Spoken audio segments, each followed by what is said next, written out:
For me, I don't think I'm into girlfriend boyfriend thing. I think my heart is settled. My mind is set. I would love to enter a relationship that will end up in a marriage. When we come home, home is not a church. We are raising children at home. We are parents at home. We are husband and wife. I had issues, I had questions to begin with. I was like, he's coming from Bread of Life. There are many ladies out there, in the circles of Bread of Life. So why is he pursuing me in this wilderness? So But I think if here you were communicating 5 times a day, once you become husband and wife, find a way of communicating.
my name's Margret Sakala.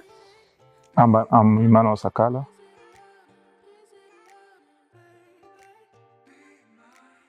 My wife and I met at Bible University. Yes, she came to Bible University, at Kaniki Bible University, and I happened to go that very year. That's where we met from. Yeah. We were actually classmates. So somewhere around 2014, I decided to go and look for God. And here we were in Bible school. And so there's this brother. Yeah, so being Eastern, we clicked. I could speak Nyanja, he could speak Nyanja. So from that angle, we started talking. Oh, yeah. Yeah, he used to call me sister. And yeah, so from then things started off. Yeah, I congratulated him Dalama, and did you Boisha? Yes, I did. Yeah. I think it was Kalova. No, it wasn't. Yes, so from there, yes, we started talking more. Yeah, there's a day I heard he was talking to some female pastor, and for some reason I didn't like it, and by then we were not dating, and so I blocked him on Facebook, and because he was in my inbox asking how old I was. And so when I heard he was talking to some female pastor, I was like, no, I don't think I'm liking this. Yeah. And then from there, 2015, I think that was 27th March. Yes. Yeah. After pursuing me for a year, I said yes. Oh, yeah.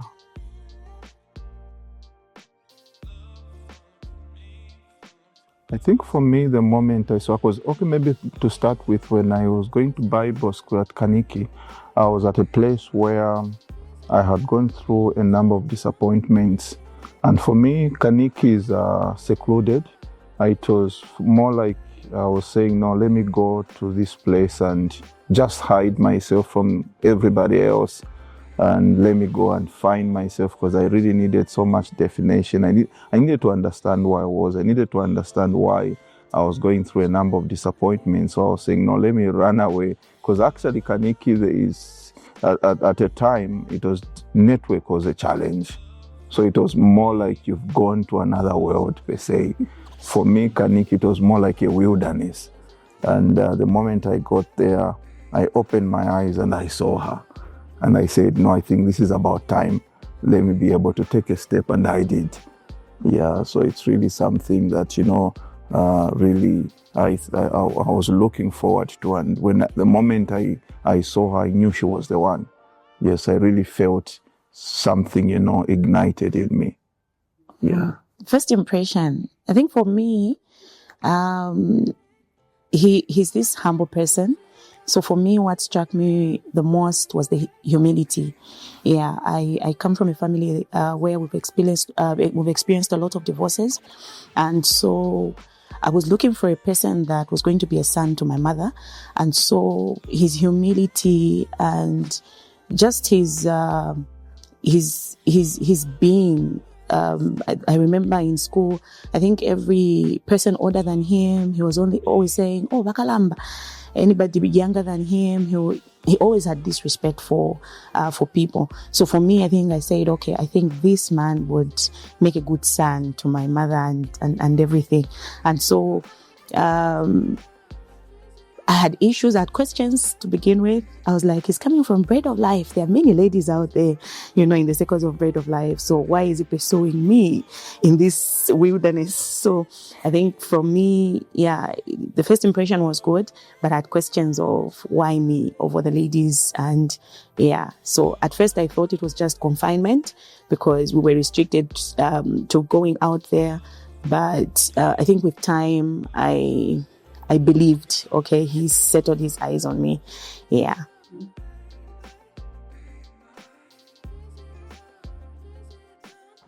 It took 1 year from 2014 to, I think I mentioned in this, I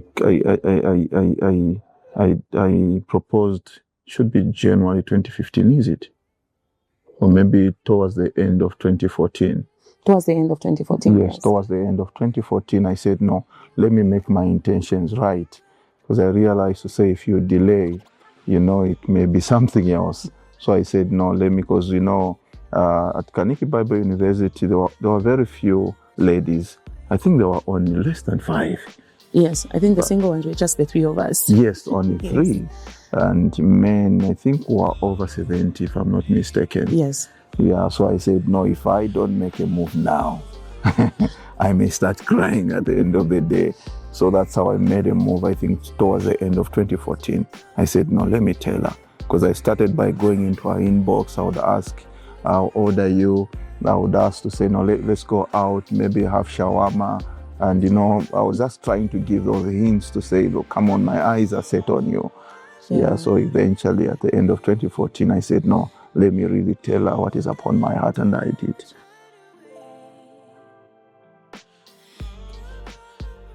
Yes, I remember what he said. He told me, I like you, and I think I'm in love. I would love you to be my girlfriend. And so I think my response changed the whole thing, because I said, for me, I don't think I'm into girlfriend, boyfriend thing. I think my heart is settled. My mind is set. I would love to enter a relationship that will end up in a marriage. And so I think from there, the whole story changed. Because if he was coming in as a boyfriend, his mind just changed and said, oh, okay, I think I've met someone who is not ready for a relationship, but take it yonder into marriage. Yeah, so that was it.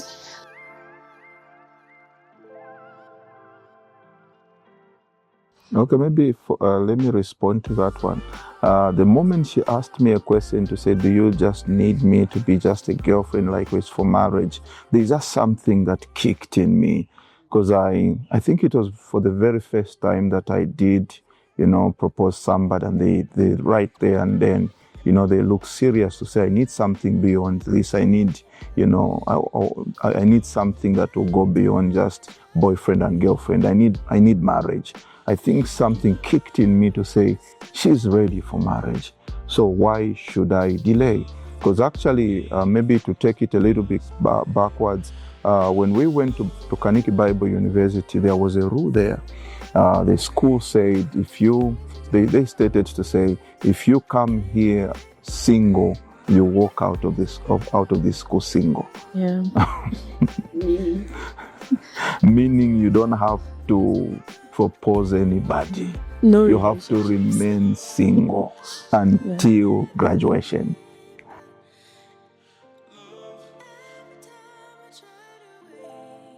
And actually, there was a penalty to say, if they discover that you are in a relationship, you have to be sent away. Yeah. You are done. So what we did, the moment she said yes to me on the 27th of March, we said, okay, let's take a risk. Let's go and see the principal to tell him we have started up something. Yeah, and I'm the one that really went to see him. I said, sir, there is something I want to tell you. I know it's against the school, but what can I do? I'm in love. I found, a lady, and what we are starting up, it's not just, a relationship per se. It's something that will end in marriage.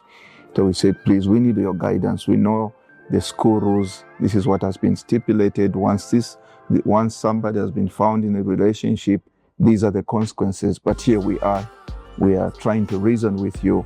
And the man, by God's grace, was very gracious with us. He said, okay, give me a week. Let me pray about it. Then I'll get back to you. So after a week, he came back to me. He said, okay, I'm at peace with this. So what we are going to do for the sake of the school rules, let's keep it underground. Yes, behave as if there is nothing happening. Let me be the only person who know about this. That's how it was kept that way from the 27th of March, because that was the year we were going to graduate with my wife, actually, in December 2015. Yes, so actually that very year, from the 27th of March, when she said yes, on the 5th of September, I said, I'm coming to see your parents to formalize everything. So from March 27th to the 5th of September of that very year, we formalized everything.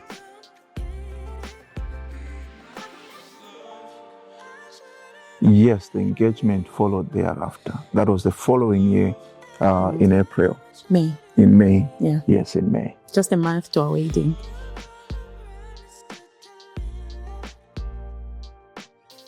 For me, I was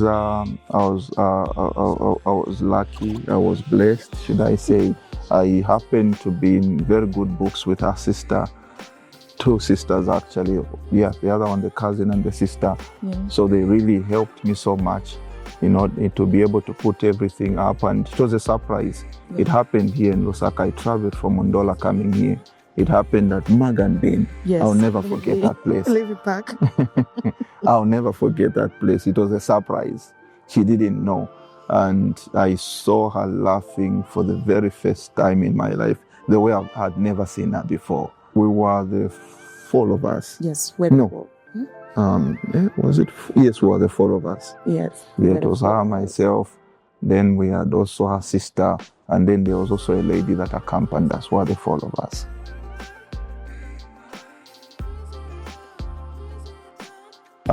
The sister helped me to get it. Yes. I think by then I loved rings. So I had accessory rings in my closet. So I think that sold me off. Yeah.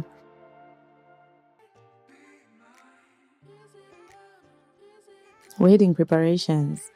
Wow. I think they were more on my side because the wedding took place here in Lusaka. And so I remember doing most of the things. So with my mom, yeah, she was a great help. I think we went around looking for venues, looking for who would do the decorations, who would do the food. I remember even getting you a shoe well. Oh, yeah. Without him being around. That was a very strong shoe. Yes, so I think I went about doing most of the things. And one of the things that really, really helped me was my mother in the Lord. She told me to say, get a book and start writing everything. Write everything that you want to see on that beautiful day. You'll be seated, but let it be a reflection of what you want. Let the wedding come out the way you want it to be. So I wrote everything down. I would say it was never stressful. Why? Because I think I pre-planned everything. And so everything was documented. So on that particular day, on our wedding day, I just saw everything fall into their beautiful place. Yes, why? Because there was I would say pre-production. There was a perfect pre-production to read. Yes. So yeah, it was a good time, a time of testing. Yeah. I remember a night before the wedding, I was under pressure, calls here and there, and I think I responded something. Huh?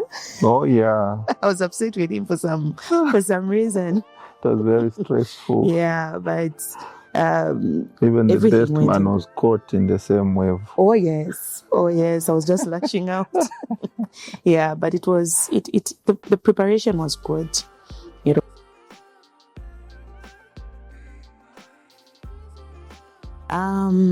My dress, I think I didn't go too far because by then I think I was just starting to gain. I think the love fever was all over. I was starting to gain. So I didn't go very far. I think I found my dress from the second place that I went to. So the first place didn't have my liking and my fit, but the second place I went to had the dress that I needed. Yes. So it was not so bad. Yeah, I would say.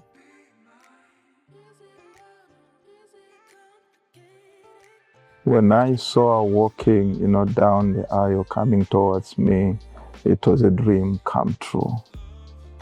It was something that I was looking forward to, especially when it comes to the wedding, because I'm coming from a family where it was very rare to see weddings, white weddings, very rare.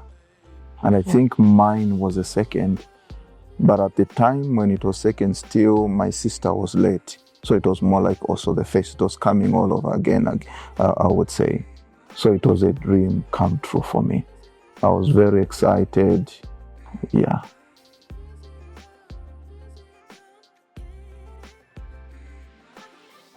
For me, I think it was a moment of nervousness. I come from a family where we've seen a lot of weddings, but I would say, unfortunately, marriages don't stick around. Like, people would marry this year, 2 years down the line, the marriage is over and everything. So for me, walking down the aisle, walking to him, it was a moment of, am I really going to keep this? Am I going to stay? What will make me stay? Is it going to be like one of the stories that we have experienced as a family? So it was really a moment of, Lord, if you don't step in, then we are done. Yeah. So it was really a moment of a lot of emotions. Yes.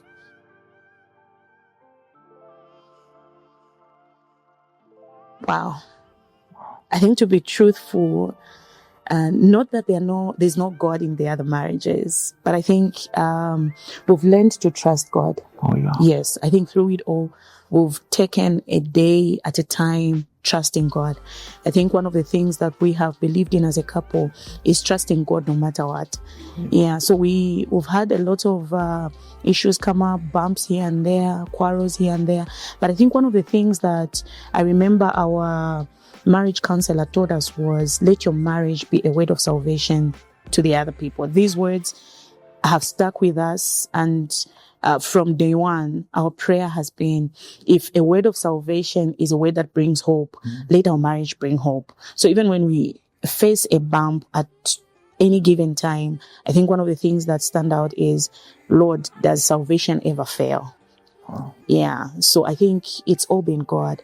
It's all been God, and hard work as well. Oh yeah. Yes. Because the other thing maybe I would recall during the time when we were at Carnegie Bible University, there is this notion amongst the young people.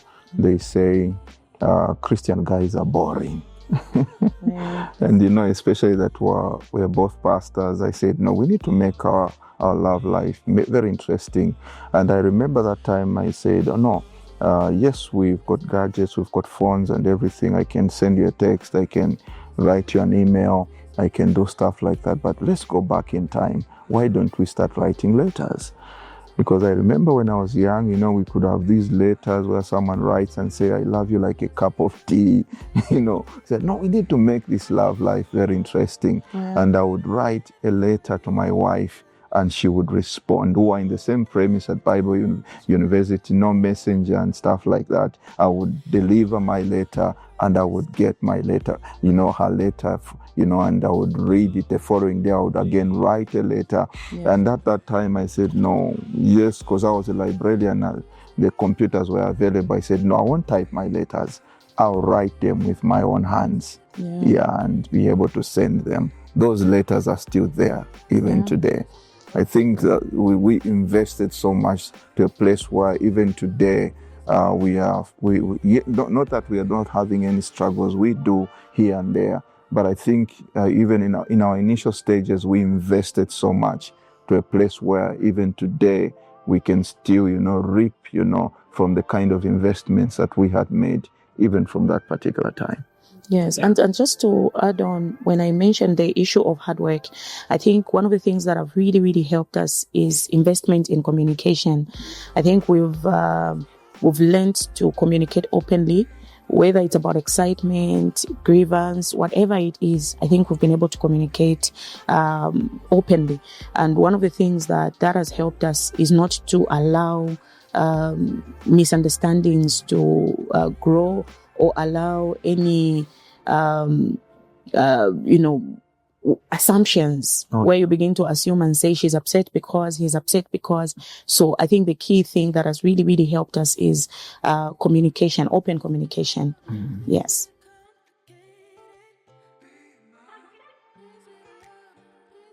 Yes, we are in each other's space, being pastors, and because at the church where we are pastoring, she's my assistant pastor. Yes, for the last 6 months I've moved out. I went to plant another church, another branch. That's where I've been for the last six weeks. 6 weeks, but still that has not really changed, the fact that we are still close. But I think at the end of the day is just to know to say, before we are pastors, we are human beings, and again before that we are husband and wife. And also you see the issue of submission, the issue of love, and especially that we are coming from the same environment. We find that what is affecting me from where I am, we find that it is also affecting her.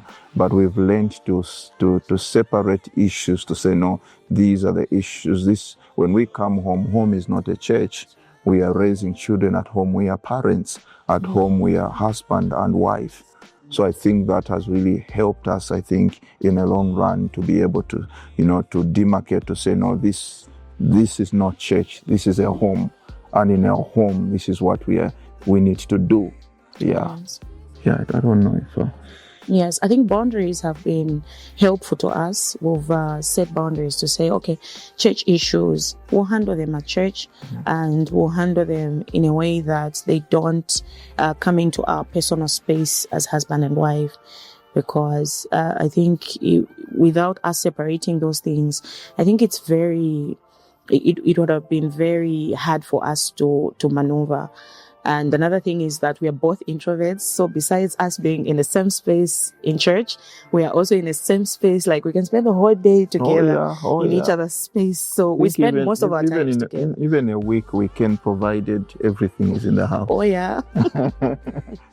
So yeah, I think we know how to demarcate. We can be in the same space. The other one is reading a book. The other one is watching a movie, and we can manage to do life like that. Oh yeah. Yeah.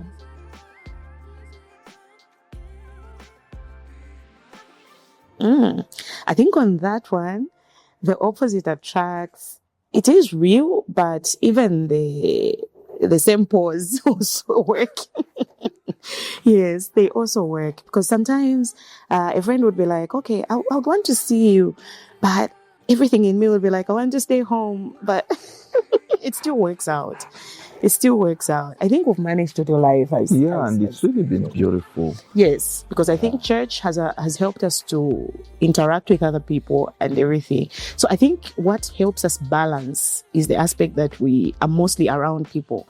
If we are not home, we are around people. So I think we are charged when we are the two of us. Then we go lose our bars when we are out there, then come back recharged. Just like that. I think there's been a balance. Oh, yeah. If maybe we had a quiet job, like away from people and everything, maybe it would have been cheeky. Oh, yeah. We would have been getting on each other's nerves, maybe. But yeah, I think we find solace when we're the two of us. Yeah.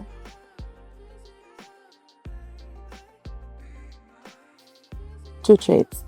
I think the humility part. The humility part. I think he's phlegmatic. In there's him being dedicated. When he dedicates to something, I think he sees it to the end. So there's commitment and there's humility. I think those are the two that I would really point out. Yeah. For my wife, she loves people, and she's a servant at heart. When she's around, she's everywhere, trying to make everyone feel comfortable. Sometimes also, in church, you'd find that maybe with the ushers, maybe they tend to, somehow like they're dozing. She's always everywhere, just trying to make. So why are you touching people who are manifesting demons? Yeah, so she really loves people, and yeah, and the other thing, apart from the fact that yes, we may be introverts, but my wife is so much good in terms of networking. I think most of the people that are in our lives, she brought them. She brings people, and I keep them. Yeah. She brings, and I keep evangelist, them, and I keep them. Yeah.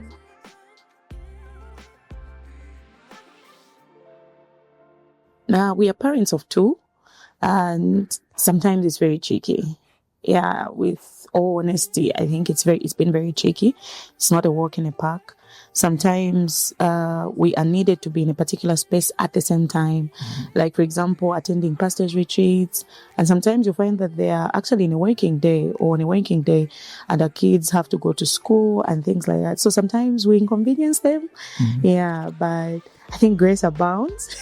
Yeah, I think God has been good. We've seen our children get to love God. When they see us read the Bible, they will come around. We are still trying to work out the parenting thing by God's grace, but we are trying. We are trying. It's not very easy, because ministry will demand a lot on you. And so sometimes there's that mindset of saying, I'm serving God. So it's not very, I can neglect them a bit. Since I'm serving God, there's that fulfillment that comes. But at the end of the day, it's very, very tricky to really concentrate much on the other side, because I think in that way you may end up losing them while trying to gain the whole world. So it's something that scares me as a person. Sometimes it scares me to just think of how we manage to raise them as individuals that God wants them to be, as well as do ministry, helping other people just to be what God has called them to be. Yeah. And the other thing is that we have decided to do ministry with them. Oh, yeah. Yeah, we've come to realize that when we do ministry with them, at least they are able to see what we do. Like, for instance, our firstborn daughter, before I can preach, she's the one that reads the Bible for me. And every time that doesn't happen, then it will be a serious fight. Yeah, so she's the one reading the Bible for me.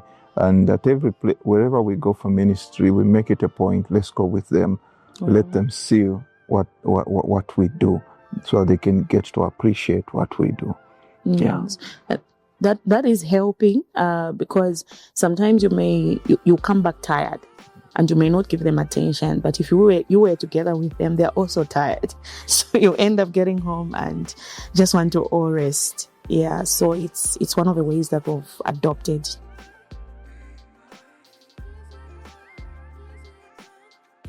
Okay, I think he loves to affirm me in terms of me being what God has called me to be. So he loves calling me a voice. So he usually tells me, you are one of the louder voices that God is going to use in our generation. So I think from there, I think that's one of the things that really keeps me alive. When I hear that, I'm like, I may be broken, I may be down and everything, but when he says that, I think everything in me comes alive. Yeah. From the 5 love languages, it's affirmation also for me. So, I like it when I do something, she looks at me, no, you did good. There, you did good, you nailed it.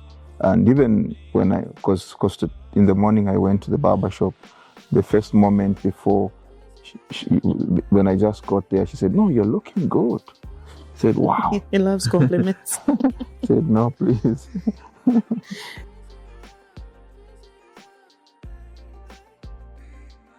For me, yes, I've heard that most of the time. But I think for me, it's I trust her. And yes, I know the password for her phone and everything, but I say there's no reason for me to check and trying to see what she's doing. She's my wife. And there are moments maybe I would say, no, maybe I need, maybe I don't have anything in my Airtel mobile money, and say, no, send me this much. Then she'd say, no, here's the phone, send for yourself. It's at that particular place. No, we are in each other's space, and at the end of the day, what has been important for us is trust. Yeah. We have developed that level of trust to a place where even if her phone is lying down there, there is no temptation within me to say, let me check maybe the call log, let me check the messages and stuff, let me go on Messenger. I think I've never had that the last 9 years that we've lived together as husband and wife. Yeah. Transparency. I think on my end, I think it's similar with him. I think we've tried to build trust as much as we are human beings. We interact with different people. I think one of the things that really helps me is knowing the kind of a person he is.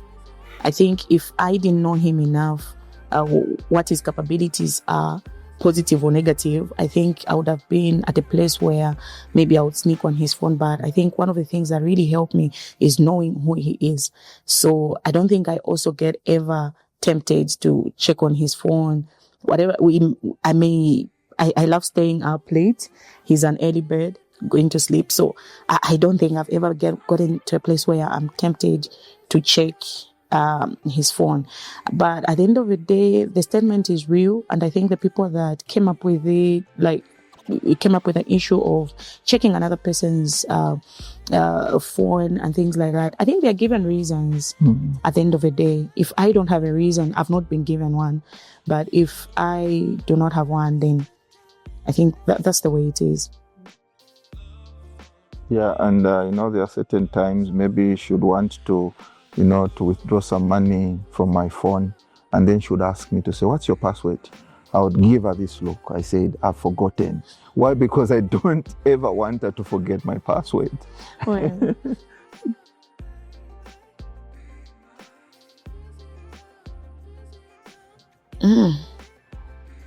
Where are people missing it? I think it's a whole lot. It's a lot of things at once. I think one of the things, having come from a family that has experienced a lot of divorces, I think one of the things that really stand out to me on why marriages break, I think, is having a foundation built in Christ. Because when I look and trace all the marriages that have fallen before my eyes, I think they never had counsel. I think that's what I would say. So for me, every time I hear a young person is getting married, one thing that really comes to my mind is, are you getting counseled? Is someone speaking into your life? Why? Because you're going into a journey you've not walked before. And so if you do not have biblical counsel that you are going to help build your foundation on Christ, then certainly there is no way you are going. And scripture also says, in the multitude of counsel there is safety. So for me, counsel is everything. Yes, there are marriages that are falling apart even after they've gotten counsel, but at the end of the day are you using the counsel that you were given? I think another thing that where people are going wrong is pride. One of the things that marriage has taught me as a person is that humility is everything.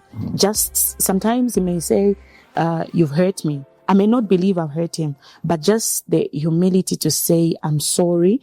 I may not have done it or seen it from your perspective, but I'm sorry. The fact that it has hurt you, then it is really something bad. So I think it's the humility part and the counsel thing that where people are missing it really.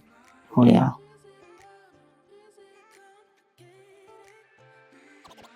I think what I would say to them is marriage is so beautiful, and it's very important to look back to say, well, before we became husband and wife, what was our greatest motivation? What brought us together? Mm-hmm. I think many times marriages, they go through issues because what brought us here, we ignore them.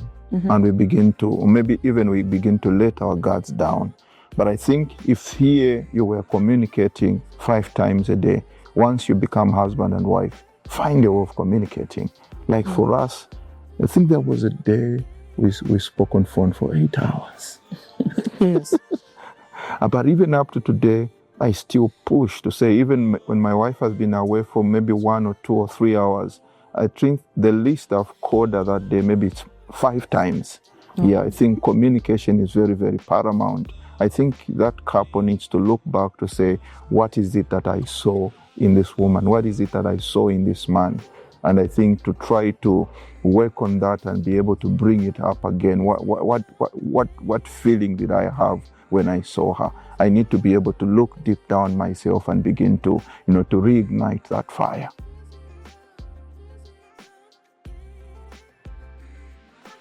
One lesson learned in our journey is that I should never take advantage of him, no matter what.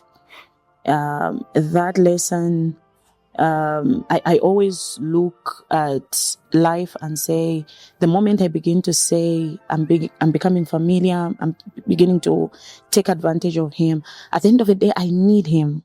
I may be at a place, maybe on that particular day, that particular week, I feel good about myself, but I usually look at a long run. Do I really need him tomorrow, next year? So if I will need him tomorrow, I'll need him next year, I'll need him the next 10 years, then I really need to take care of him and just treasure him. Yeah, I think that's one thing that we mostly miss. Yeah, so for me, the biggest lesson I've learned is never to take advantage of him. Yeah. One lesson that I've learned in our journey together with my wife is, looking at time to say, we need to, to work, to do the best with the time that we have. Why? Because like we said, time is just borrowed. So we need to invest, and if that particular time, whatever that I need to do, let it be done. Like for me, from there, one thing that I've come to believe in is even when I have a difference with my wife, I don't walk away. I don't go anywhere else. I spend so much time with her until we make up. I will not walk away from the house. I say, no, we need to make things work. Why? Because I believe when I go out there in a place where I am weak, then I'm vulnerable. But when I go out there knowing it is well with me and my wife, then I'm going out of the house at my strength. And I would be in each other's space until something works out.